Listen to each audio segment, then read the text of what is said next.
Continuamos en esta noche de jueves en Soria en Serio y ahora me encuentro muy bien acompañada de Nieves Alcalde. ¿Qué tal? Muy bien.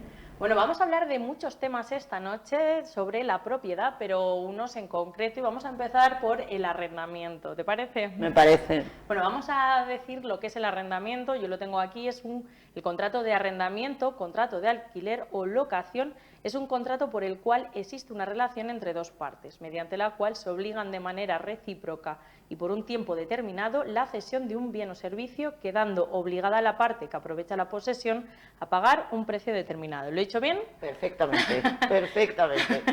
Bueno, pues te quería preguntar lo primero, ¿qué clases de contrato existen? Porque creo que no hay uno solo. Bueno, en la materia que nos ocupa a nosotros en la Cámara, pues te puedo hablar de contratos de arrendamiento de vivienda y de lo que ahora se llama uso distinto, que anteriormente eran locales. Dentro de los contratos de vivienda hay dos tipos, que son el de vivienda habitual, cuando se alquila para una familia del tipo que sea, o de temporada, cuando es estudiantes, gente de paso, temporadas de verano, es decir, cuando tienen un principio y un fin. Los contratos de local, que son almacenes, lonjas, como se llaman en la zona norte, locales al público, todo tipo de uso distinto de vivienda. Bueno, ¿y cuáles son las obligaciones básicas que tendrían? Bueno, lo primero siempre digo contrato. Con este tema de la pandemia estamos observando que se están haciendo algunos disparates que van a pasar facturas, es decir, ay, no quiero salir, yo te dejo las llaves, ya haremos el contrato. Claro, cuando una persona ya tiene las llaves de la vivienda, pues es una persona honrada, sobran todos los papeles, pero si no lo es, hay problemas cuando hay contrato, si no hay, mucho peor. Es decir, lo primero, contrato. Lo segundo, hacer el contrato bajo la supervisión de alguien que entienda, digo en mi caso de la Cámara, pero puede ser perfectamente cualquier otra asesoría que le explique la realidad de la duración, de las obligaciones, etcétera. Y después, pues en este momento, cruzar los dedos para que te paguen la renta. Pues sí, porque según está la cosa no hay mucha crisis, pero bueno, confiemos, ¿no?, en que paguen. ¿Qué duración tienen los diferentes tipos de contrato? Con la ley nueva, las viviendas de vivienda habitual, los de temporada, ya te he dicho, empiezan y terminan. Entra un estudiante en septiembre o en octubre y marcha en junio o en julio, esa es la duración. Viene una persona a trabajar en una obra determinada y son 4 meses, pues esos 4 meses. El verano, pues el verano. En los de vivienda habitual, pues desde que se publicó la ley en el 94 hasta la fecha que estamos ha habido 5 disposiciones. Pero por no largarte el rollo, en este momento la duración son 5 años. 5 años cuando quien alquila es una persona física. Cuando quien alquila es una persona jurídica, una sociedad, etcétera, serían 7. ¿Serían prorrogables o hay que hacer algo? Las prórrogas son a voluntad del propietario. Los 5 años o los 7 años son de obligado cumplimiento para el propietario, y las prórrogas son a convenir. Estás contenta con el inquilino y el inquilino en la casa, pues no hay que hacer nada, se prorrogaría en este momento los de vivienda por otros 3 años. En locales se puede poner la duración que prácticamente se quiera. Empieza 1 año, 8, 10, nunca se puede poner indefinido, que eso lo pregunta la gente, porque en la ley anterior, que es muy vieja pero ha durado mucho, había gente que ponía contrato indefinido. Uno no se puede obligar indefinidamente a nada. Claro, supongo que hay dudas, ¿no?, cuando la gente va a hacer un contrato de qué ha cambiado, qué no ha cambiado, y justo vamos a hablar de lo que ha cambiado este 2021 respecto al 2020, porque estamos acabando este año, pero ya eso pues se prorrogará también para el 2022, que queda ya nada. Bueno, esperemos que sea para el 2022, que a lo mejor es más, es decir, que han cambiado muchas cosas, desde el primer decreto de estado de alarma, que es de marzo del 20, que supuestamente establece unas medidas que iban a durar hasta el 9 de mayo del 21, que en teoría terminaba el estado de alarma, que consistían fundamentalmente en suspensiones de desahucios, para que la gente lo entienda, es decir, no poder echar al inquilino en determinadas situaciones de vulnerabilidad, ampliación de los contratos que terminaban, es decir, un contrato se acababa en ese periodo de estado de alarma y con ese decreto daba la posibilidad de prorrogarlo. ¿Qué pasó? Pues que después del 9 de mayo del 21 esta situación se ha ido prorrogando y a fecha de esta conversación que tenemos se ha prorrogado la suspensión de los lanzamientos y de tal hasta el 22 hasta finales de febrero del 22, hasta el último día de febrero del 22. Ah, mira, bueno, y para todos esos propietarios que tienen en su casa y se ha ido prorrogando, ¿qué pueden hacer o tienen que aguantar? Aguantar, es decir, vamos a ver, los decretos dicen que se suspenden los desahucios en determinadas situaciones, es decir, si el inquilino es vulnerable, está en situación que no puede pagar la renta, no tiene otra solución habitacional y además se supone que los servicios sociales le van a ayudar. Claro, eso cuando pasa en muy poquito sector es fácil de controlar, cuando se convierte en un asunto tan extendido, pues es difícil. Y luego, claro, pues el inquilino está, entre comillas, protegido, pero el propietario, pues no tanto. Se queda un poco indefenso, ¿no? Podríamos decir. La gente está indefensa y, desde luego, lo que está es preocupada. Claro. Bueno, luego vamos a continuar hablando de los desahucios, pero quería preguntarte porque ¿cuánto ha subido el indicador público de renta de efectos múltiples?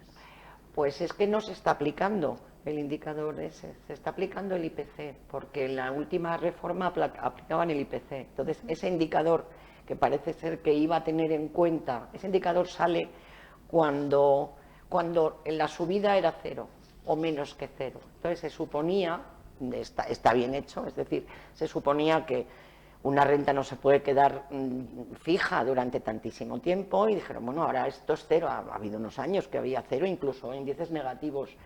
Esto ya ha desaparecido, es decir, ahora aunque sea muy poquito, el año pasado subió, el anterior subió y este año ni te cuento.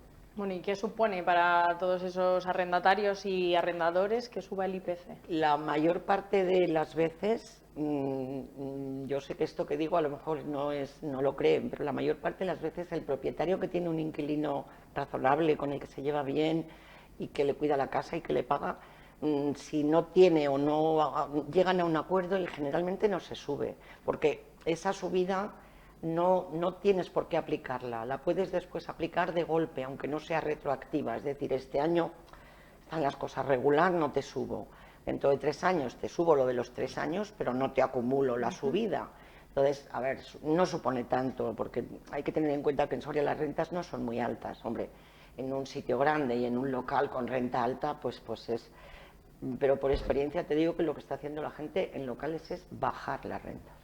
¿Podría un inquilino negarse a subir esta subida que le imponga el arrendador en caso de que diga, bueno, en el contrato no lo establecimos y igual hay alguna cláusula que puede decir el arrendatario, oye, pero que sí que con esta mini cláusula está cubierto lo que yo digo, el arrendatario de decir, oye, que no lo cubre del todo? Es una muy buena pregunta, porque los decretos que te digo sucesivos han contemplado, a veces sí y a veces no, la subida automática, es decir, en un momento determinado, eso habría que mirarlo, ni yo me lo sé de memoria, hay que buscar la fecha. El contrato hecho en el 15, aunque no tuviese la cláusula, se subía, se daba por hecho que se subía. Ahora es otra historia, es decir, que en previsión, como digo, hay que hacer un contrato bien asesorado. En el contrato tú estableces, como has dicho muy bien al principio de la entrevista, son obligaciones recíprocas que tú aceptas. Si tú estableces que la subida en la renta es con arreglo al IPC, subida o bajada, porque el índice se aplica en alza o en baja. Es decir, si es no se puede elegir al beneficio de la... Eso es. Tiene que ir recíproco. Sí, por eso quiero decir que está muy bien, y además hubo una sentencia del Supremo muy antigua que lo pone clarísimo. Si lo pones en el contrato, no hay duda. Si no lo pones en el contrato, a interpretar solo interpretan los tribunales, y a los tribunales no le gusta a nadie. Exacto, y a veces sale más caro que pagar esa subida o aguantársela. No es porque salga caro, hay un cierto miedo de ir a los tribunales, sino porque a los tribunales se va con algo de serio, peso, claro. Eso, de peso, sí.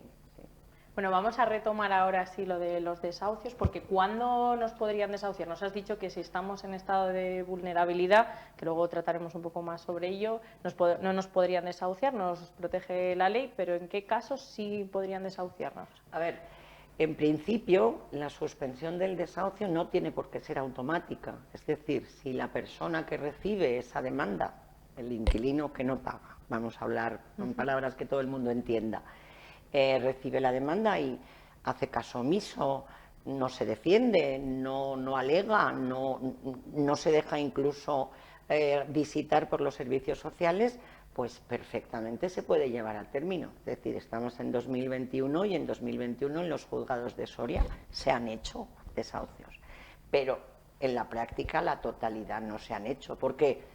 ¿Quién no paga la renta? Pues quien está en situación vulnerable. Claro. Eso es evidente. Si la gente no tiene para comer y además sabe, habrá personas que saben que tienen esta posibilidad de la ley, dice, bueno, voy a esperar que capee el temporal. Vamos, que hay gente que se aprovecha, ¿no? También Sí, un poquito. sí, con toda seguridad.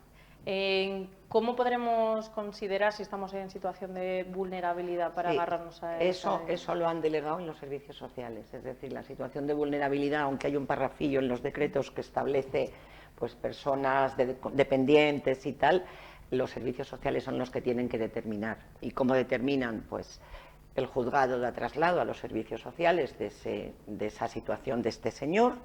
Los servicios sociales visitan a esta gente y ven la situación. Vulnerables son personas, por ejemplo, que tienen niños menores, que tienen personas dependientes a su cargo. No hay una enumeración, numerus clausus 1, 2, 3, 4, 5, no. Claro, justamente de eso te quería preguntar. ¿A una familia con niños se la puede desahuciar? En este momento prácticamente no.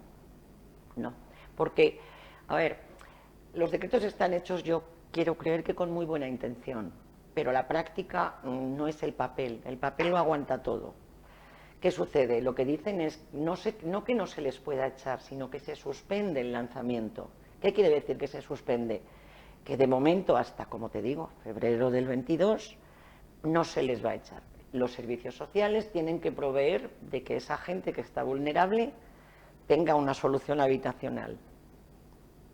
¿Hay solución habitacional? Claro, tienen que acreditar el núcleo familiar, ¿no? También, en plan, que son un núcleo familiar. No, en la práctica lo que hacen, al menos aquí en los juzgados de Soria, que son los que yo conozco, y me imagino que parecido, solo que claro, en Madrid, Barcelona, sitios grandes, será interminable el procedimiento, lo que hacen es suspender por un plazo razonable, es decir, hoy no se hace el lanzamiento, pero que sepa usted que de aquí a 20 días, 2 meses se tiene que marchar. En muy pocas ocasiones se da el caso de que tengas que entrar manu militari y tal, en Soria. Bueno, y ya cambiando un poquito de tema, los arrendatarios tienen derecho a una compensación, ¿no? Entiendo. Los propietarios, dices. Sí, eso sí. Sí, te he entendido, te he entendido la primera. Está previsto también que los propietarios tengan derecho a esa indemnización. Los plazos para pedirlas también han ido cambiando y ahora están hasta marzo del 22. Tienen que acreditar que han tenido un perjuicio económico. ¿Cómo se acredita? Pues no me ha pagado la renta y además he pagado el agua, la luz, el no sé qué y el no sé cuántos. Pero yo hasta la fecha no conozco ningún caso de ningún propietario que esté en esa situación y diga, bueno, ya tengo la llave, ahora voy a reclamar al Estado. Porque no se le reclama al inquilino. Al inquilino se le pueden reclamar las rentas, evidentemente. Pero si tú tienes un inquilino que es vulnerable, no tiene dinero, no te ha pagado la renta, mal te va a pagar. En vez de un mes, 14. Claro, sí. Y bueno, si hay gente en su casa, ¿no?, que le conoce a algún familiar, igual es aquí en Soria, ¿no?, pero en otra provincia sí. ¿Has hablado de plazos? ¿Qué plazos tendrían para pedir esa compensación? Hasta los mismos plazos que la suspensión de los lanzamientos, hasta marzo del 22. ¿Y hay algo más que tengamos que conocer sobre desahucios, arrendamientos? Yo creo que en ese sentido es suficiente. ¿Te parece poco? No, un montón de datos, pero bueno, que nos podríamos extender porque supongo que las leyes son muy amplias, ¿no? Sí. Muy amplias y tienen muchas... No, y luego que hay muchos. Ha habido, me parece que 4 decretos y una ley desde el de marzo del 20, te pierdes, porque contempla muchas más cosas. Las primeras, el primer decreto era tratando de evitar que la gente que no pudiese pagar tener una moratoria. Entonces, al principio, nosotros en la Cámara, el tiempo que estuvimos abiertos, cerrados, bueno, teletrabajando, se pasó mal. Pues incluso por teléfono, venga, pues entonces, ¿cómo hacemos? Venga, yo le rebajo la renta, pues le hacemos un documento y le rebajas la renta. Yo le perdono tal. Lo que la ley tenía previsto era obligar solo a aquellos propietarios que tenían más de 10 inmuebles. Esos estaban obligados hacer una moratoria. ¿Pero qué significa? Al final debes eso, es decir, que en vez de pagarlo ahora lo pagabas en un plazo de 3 años. Al principio, como digo, en marzo estábamos todos, lo que pensábamos era cómo salimos de casa y cómo salimos de esta. Y ahora todos tenemos el nivel de preocupación, o llámalo como quieras, en otro sitio. Pues sí, hay cosas más importantes, ¿no? Que justamente eso. Bueno, pues vamos a cambiar de tema, vamos a pasar ahora a las comunidades de vecinos, ¿no? De propietarios, seguimos hablando de propiedad, pero ha cambiado, ¿no? En octubre ha cambiado una ley para que los vecinos acrediten al crédito a la rehabilitación. Cuéntanos un poco más sobre Hay varias cosas importantes. Cambiar no ha cambiado la ley, sino que en mayo del 21 salió un decreto, el único decreto, porque no había ninguna disposición con respecto a las reuniones de las comunidades de propietarios, pero sí por lógica estaban prohibidas porque estaba prohibido reunirse en general. Es decir, sí, todos encerraditos en casa. Exacto, entonces eso es evidente. El primero que establece es el de mayo del 21 y lo que dice es cosas que ya sabía la gente que éramos presidentes de la comunidad per se, que es mi caso, pues te tocó la China y entonces se prorrogan los cargos, se prorrogan los presupuestos y se prorrogan los gastos. Se permite hacer hasta 31 de diciembre de este año 21, no se pueden hacer reuniones salvo que de verdad la ocasión lo requiera, porque lo que hace el decreto es decir, cuando se puedan todos conectar. En unas propiedades no se puede, hay personas de edad y además es un trabajo extra. Y esto que dices de octubre del 21 es, a ver, parece ser bueno, parece ser no, la Junta de Castilla y León suele establecer ayudas para rehabilitación, para eficiencia, para instalar un ascensor, para forrar la fachada de algo para que no entre el frío o el calor. Y entonces, claro, han establecido una línea y para que esa línea de crédito o lo que sea funcione, la comunidad tiene que tener los papeles en regla, vamos a decir. Hay gente que los tiene, es decir, todas las comunidades que tienen administrador tienen los papeles en regla, eso vamos, por norma. Pero hay comunidades pequeñas que no tienen administrador, no tienen necesidad de tener administrador y se encuentran con unas dificultades tremendas ahora porque no les reciben, porque tienen que acceder a la administración telemáticamente y no saben hacerlo, porque para acceder a la administración necesitan un acuerdo de la Junta que no pueden tener porque no se pueden reunir. Entonces, te hacen esas consultas y dices, ¿por qué me hace esta consulta? No le puedo contestar, eso es porque no hay respuesta. Claro, pues vaya fastidio, ¿no? Para esas comunidades, pues porque claro, no pueden solucionarlo de ninguna manera. Claro, y ten en cuenta que antes, en sitios pequeños, aunque había obligación de establecer con la administración los contactos de forma telemática, pues en el ayuntamiento, en sitios pequeños como este, siempre había alguien que decía, venga, yo le ayudo. O incluso había un registro público por escrito, pero es que ahora no lo hay. Entonces la gente tiene auténticos problemas. Bueno, claro, ha cambiado también la ley de propiedad horizontal. La ley de propiedad horizontal, sí, que ya iba a meter yo ahí otra palabra además. Esto intenta promover, ¿no? Pues que, pues como tú has explicado antes, que al final se ahorre, ¿no? Energía. Sí, entonces esto, claro, las comunidades que, como bien has explicado, hay algunas que han podido, otras que no han podido, las que han podido les beneficia, ¿no? Les beneficia, sí, porque además quiero decir, es como todas las cosas burocráticas muy complicadas de tramitar, requiere mucho papeleo, pero si lo haces bien, al final te dan una buena ayuda. Y además, las ayudas de la Junta están hechas a toro pasado. Es decir, no vale que tú, como hay ayudas de la Junta, me voy a poner ahora a rehabilitar. No, has tenido que tomar la decisión antes. Queremos poner ascensor porque hay gente muy mayor, bueno, porque queremos poner ascensor. Queremos forrar la fachada de tal, queremos esa gente que a lo mejor lo ha hecho en el 21 y se puede aprovechar de las subvenciones del año que viene y lo ha hecho bien, hasta cuando llegan, ¿no? Y donde llegan, claro, porque no hay... Y se pueden solicitar también, bueno, ayudas y también financiación, ¿no? Sí, lo que pasa es que eso es mucho más complicado. Más complicado, ahí ya nos metemos en algo difícil de explicar, ¿no? Además, claro, financiación, quiero decir, en la Junta, a ver, las comunidades de propietarios no tienen personalidad jurídica realmente. ¿Qué ¿quién se obliga? ¿Qué se pone en garantía si hay una financiación? Es complicado, es complicado. Pero también refuerza, lo tengo por aquí, las facultades de las comunidades de propietarios con plena capacidad jurídica, como bien has dicho, para las operaciones crediticias. Claro, estas facultades son complicadas. A ver, las facultades sí, es decir, el presidente de la comunidad de propietarios tiene un CIF, tiene un acuerdo y se va al banco o se va a la Junta o a los dos sitios, pide ese crédito y fenomenal, pero ¿qué garantías ofrece como comunidad? Hay comunidades que sí que tienen algo en propiedad. Pues, por ejemplo, la vivienda del portero, vamos a decir, que en tiempos estuvo ocupada por el portero y ahora está vacía.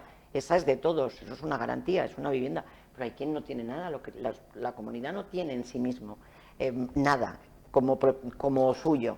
Es de todos, o sea, yo lo veo complicado. Sobre el papel muy bien, pero... Claro, luego aplicarlo a la realidad es más complicado. Sí. ¿Tú crees que las comunidades tendrían que tener personalidad jurídica para llevar alguna actividad? No, está bien como está. Sí, yo no creo que haya que cambiar eso. No digo que no vaya a cambiar, que yo me equivoco mucho, pero no creo que haya que cambiarlo, no. Por ejemplo, esta modificación, ¿no?, que se ha hecho es para que si piden un crédito, ¿no?, como ahora mismo pueden, que el banco no tenga que ir vecino a vecino pidiendo, pues, oye, que no me has pagado esto, tal, sino que pueda ir contra toda la comunidad. ¿Esto es bueno para el banco, bueno para los vecinos o malo? Digo que a ver qué operatividad tiene eso.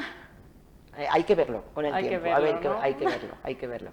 Bueno, pues Nieves, muchas gracias. No sé si quieres añadir alguna cosa más de la... Feliz año a todo el mundo. Sí, que ya queda nada, nada. Pues nada, muchísimas gracias y feliz año nuevo. Pues y nada. que te tenemos aquí también en año nuevo, así que aquí te esperamos en el plato. Muchas gracias a vosotros. Bueno, nos despedimos ahora sí que sí, en Soria en serio, y que pasen una muy buena noche de jueves.